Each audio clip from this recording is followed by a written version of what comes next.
Image copyright AFP image caption Russia is an ally of Syria and gives military backing to its government. Russian Foreign Minister Sergei Lavrov has said a reported chemical attack in Syria was staged by foreign agents. A spokesman for Russia's defense ministry accused the UK of being involved in staging the attack. The US and France say they have proof it took place and, alongside the UK, are considering military retaliation. Russia, which has military forces deployed in Syria in support of the government, has warned that Western airstrikes risk starting a war. During a press briefing on Friday, Mr. Lavrov said he had irrefutable evidence that the attack was staged as part of a Russophobic campaign led by one country, which he did not name. General Igor Konashenkov, a spokesman for Russia's defense ministry, said, "We have evidence that proves Britain was directly involved in organizing this provocation." The UK's envoy to the UN has called this a grotesque, blatant lie, Reuters news agency reports.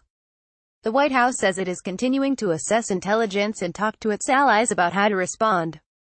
Meanwhile, the UN Secretary-General has said the Middle East is in chaos, and the Cold War is back with a vengeance. Antonio Guterres was speaking to a special meeting of the UN Security Council, called by Russia.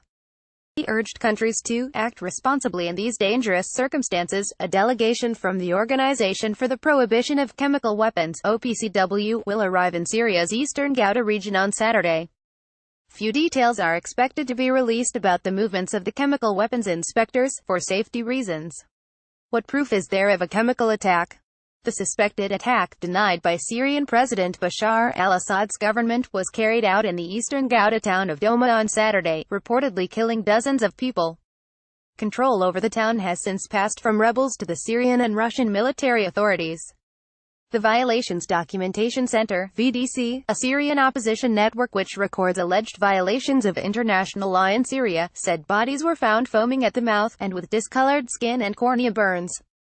Media playback is unsupported on your device. Media caption unverified video shows children being treated after the alleged gas attack on Thursday. Unnamed U.S. officials told NBC News they had obtained blood and urine samples from victims which had tested positive for chlorine and a nerve agent.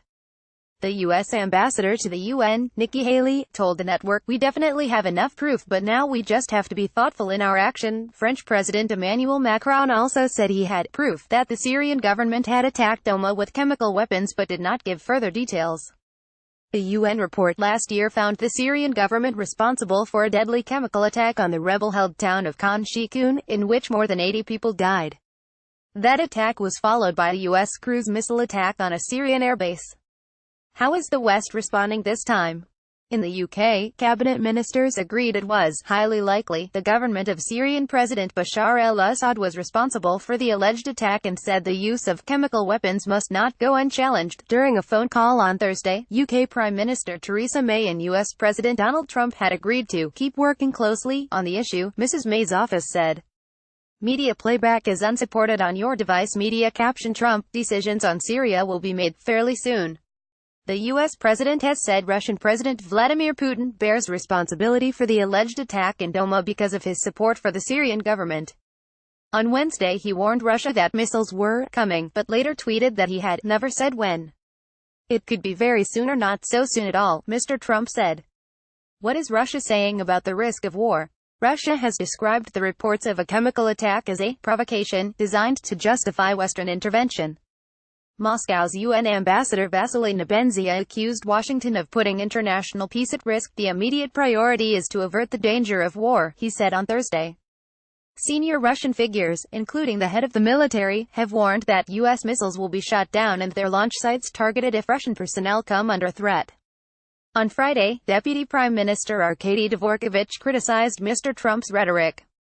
"We cannot depend on the mood of someone on the other side of the ocean when he wakes up," the TASS news agency quoted him as saying. After 6 weeks of heavy fighting and an estimated 1,700 civilian deaths in the eastern Ghouta, rebels are now leaving the area.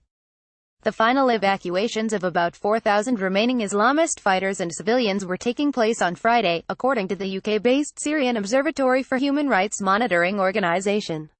Media playback is unsupported on your device. Media caption if U.S. strikes cause Russian casualties there'll be retaliation, says the BBC's Steve Rosenberg.